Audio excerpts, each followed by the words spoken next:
जय हिंद साथियों, स्वागत है आप सभी को अपने यूट्यूब चैनल बोर्ड एजुकेशन में। इसके पहले हम सेट 1, सेट 2 और सेट 3 वास्तविक संख्या से सॉल्व कर चुके हैं। लास्ट सेट है सेट 5, जिसमें वास्तविक संख्या से जो भी क्वेश्चन पूछे गए हैं उसको सॉल्व करेंगे। और एक बात और, इसमें सबसे ज़्यादा क्वेश्चन पूछे गए हैं, इसलिए सीखना इसको इम्पोर्टेंट है। यहाँ पर पहला ही क्वेश्चन है कि अगर भाज्य ए हो और भाजक बी हो के लिए a बराबर बी क्यू प्लस आर है, तो r के लिए क्या सत्य है। r मतलब शेषफल के लिए। देखिए शेषफल क्या होता है, एक अलग मामला होता है। थोड़ा सा इसको समझिएगा, ये वीडियो थोड़ा लंबा होगा, लेकिन अगर समझिएगा तो सबसे ज़्यादा बेनिफिट इसी चैप्टर में मिलेगा, इसी सेट में मिलेगा। ये क्या होता है, देखिए कुछ ज़्यादा बातें नहीं है। अगर आप किसी संख्या में मान लीजिए भाग देते हैं 5 से 12 में ही भाग देते हैं, तो 2 बार में कटेगा तो 10 आएगा, शेषफल क्या बचेगा 2। ये जो 2 है इससे कभी भी होगा वो छोटा ही होगा, और या तो यहाँ पर 0 भी आ सकता है। तो r का मान जो होगा इस b से, ये b होता है और a होता है, ये q होता है, ये r होता है। r का मान जो होगा या तो 0 से कह सकते हैं 0 से बड़ा या 0 के बराबर आ सकता है, लेकिन इससे कभी भी बड़ा नहीं आएगा। तो इससे हमेशा क्या आएगा, छोटा ही आएगा। तो इस साइन में होगा, और यहाँ b जो होगा, अब यहाँ पर 0 था, ठीक है, और यहाँ पर b हो जाएगा। ये मतलब हमेशा ये जो होगा मान बड़ा होगा शेषफल से। तो ऑप्शन में देखिए दोनों बराबर कह रहा है, नहीं हो सकता है। 0 से 12 बराबर नहीं होगा, ये कह रहा है 12, हाँ ये हो जाएगा, क्योंकि 0 भी कह रहा है, क्योंकि सेम रिलेशन जो हम बनाए वही है, और ये तो हो ही नहीं सकता। आगे लिखा है निम्नलिखित में कौन अपरिमेय है। अपरिमेय में कहने का मतलब कि रूट में हो और बाहर ना निकले। देखिए 5 कट जाएगा, 1/√2, ऑप्शन यही सही हो जाएगा। √2 कट जाएगा, केवल 3 बचेगा।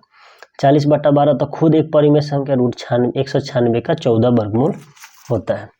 आगे क्वेश्चन देखिए, क्वेश्चन का भरमार है इस सेट में, आपको बहुत कुछ सीखने को मिलेगा, और लगभग इसमें 40 क्वेश्चन पूछे गए, सभी को सॉल्व करेंगे, ध्यान से देखिएगा।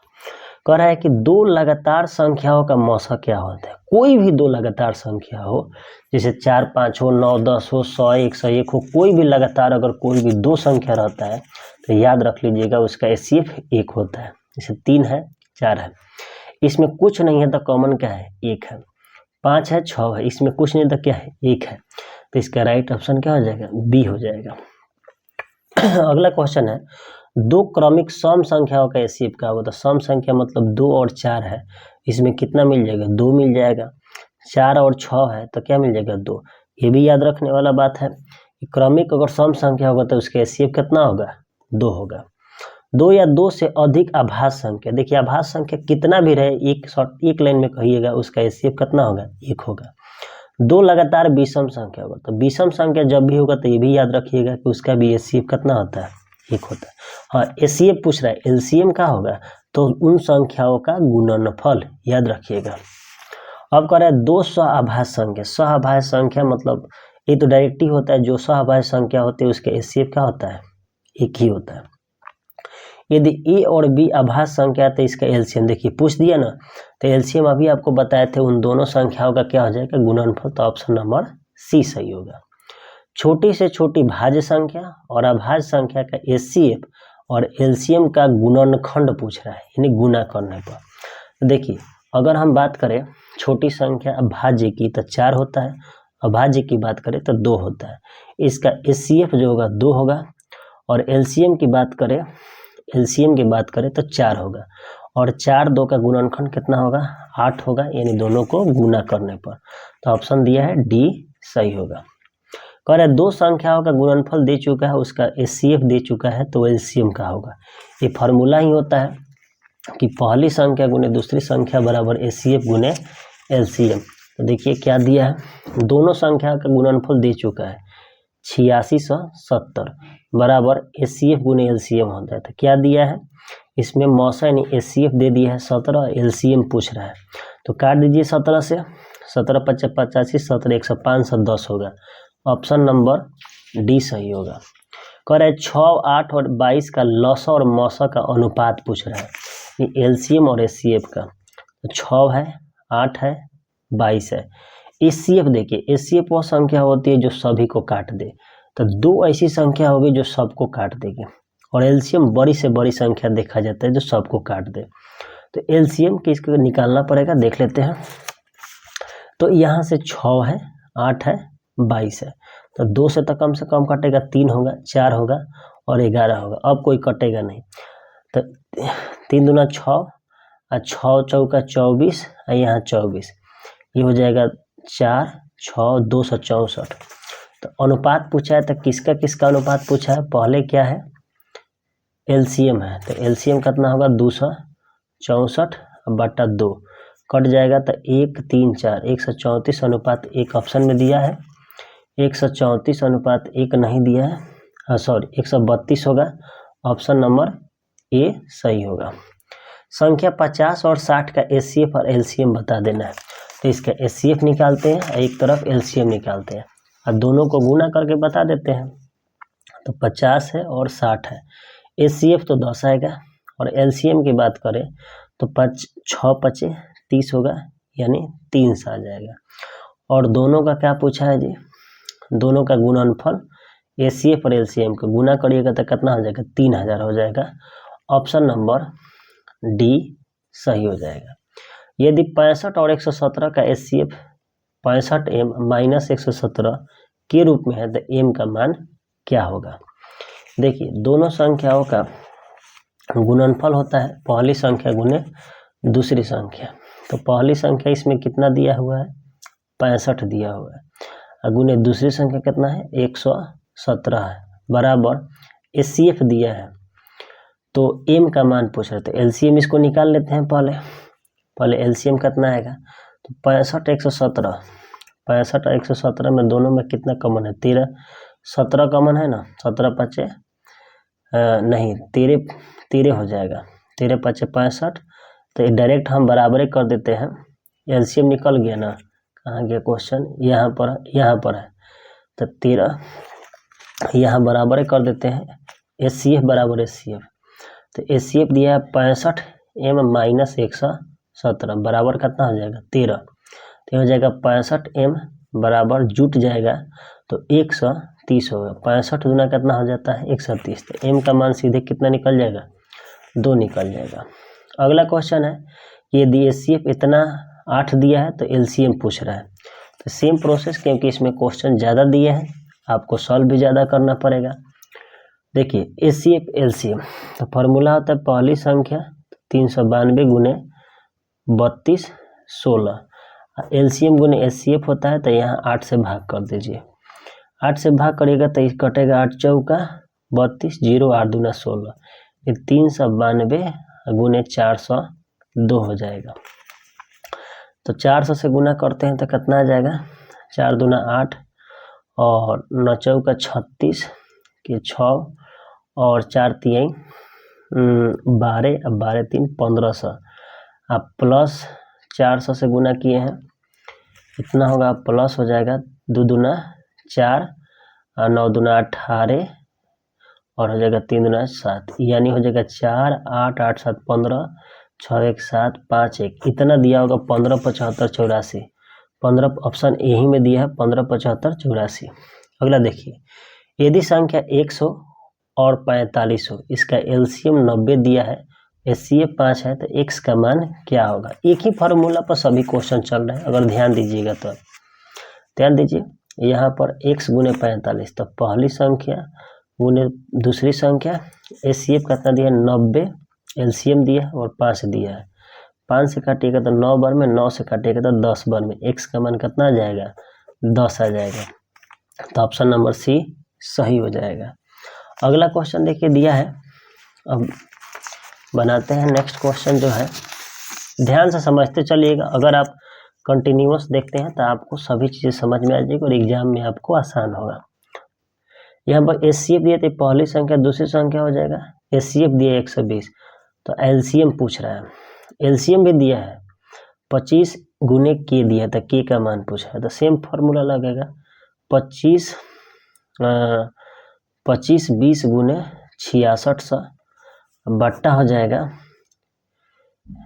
एचसीएफ दिया है इसका और एलसीएम, तो एलसीएम तो पहली संख्या गुने दूसरी संख्या, यहाँ दिया 120 गुने एलसीएम कितना दिया है 252 और गुने के दिया, सब गुना में ही दिया है, ध्यान दीजिए कट जाएगा खाली, 1 0 से 1 0 कटेगा, 252 से 252 कटेगा और बच गया कितना 12, तो 12 से गुनिए 12 25 60 और 0 12 25 60, ये 505 के आसपास ऑप्शन होगा, 505 है नहीं 505 नहीं होगा, 550 होगा, तो ऑप्शन नंबर क्या हो जाएगा डी हो जाएगा।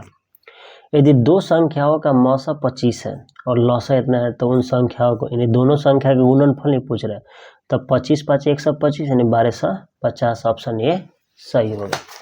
आगे क्वेश्चन देखिए, थोड़ा लंबा वीडियो बनेगा लेकिन क्वेश्चन इसमें ज़्यादा है, बेनिफिट आपको ज़्यादा होने वाला है। यहाँ कर है यदि दो संख्या दिया है 15 और 30 दिया तो संख्या, सेम टू सेम क्वेश्चन पूछ रहा है, तो 15 30 यहाँ जगह 15 3 45 450 हो जाएगा। यूक्लिड विभाजन याद रखिएगा, इसे कौन सी संख्या निकालते हैं, एचसीएफ निकाला जाता है। किसी धनात्मक पूर्णांक ए और बी है और ए बी का मौसा दिया है, तो निम्नलिखित का लौसा क्या होगा, तो लौसा भी दोनों का गुणनफल होता है, ए गुने बी होगा। आगे दे रहा है 6 का पावर 64y है, भले 6 का पावर 6 गुने x का पावर 4y है और 12 गुने xy है, तो महत्तम समापवर्तक पहले बताइए 6 12 में क्या मिलेगा, तो 6 मिलेगा। यहाँ x का पावर 4 है, यहाँ x है, तो एक ही को मिलेगा ना, और y दोनों में, तो 6 xy ऑप्शन नंबर डी हो जाएगा। दो संख्याओं का लौसा यानी एलसीएम दिया है और इनमें इसका मौसा नहीं हो सकता है।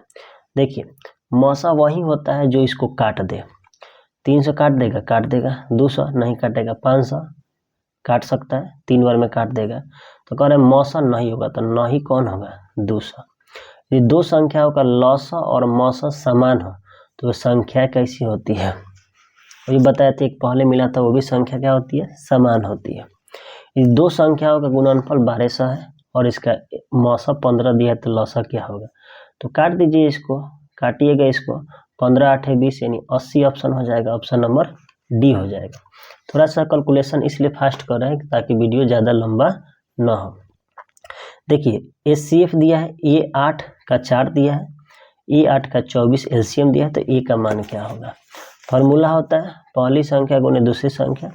देखिए पहली संख्या ए है तो ए गुने दूसरी संख्या 8 है तो 8, क्या दिया है एलसीएम दिया है 4, एचसीएफ दिया है 4 और एलसीएम दिया है 24, काट दीजिए 8 3 का 24, 4 3 12 हो जाएगा, 12 ऑप्शन नंबर कौन होगा सी होगा।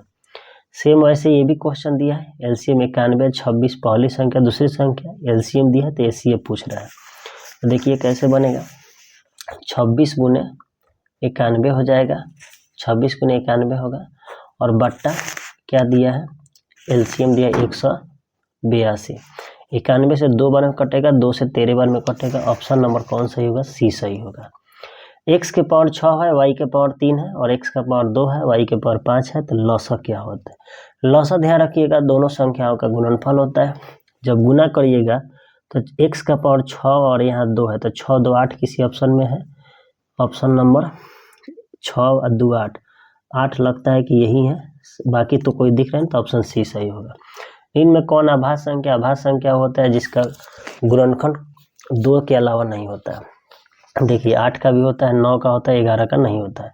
आभास संख्या इसमें पूछ रहे 15 का होता है, 13 का होता है, 75 का, 23 का नहीं होता है।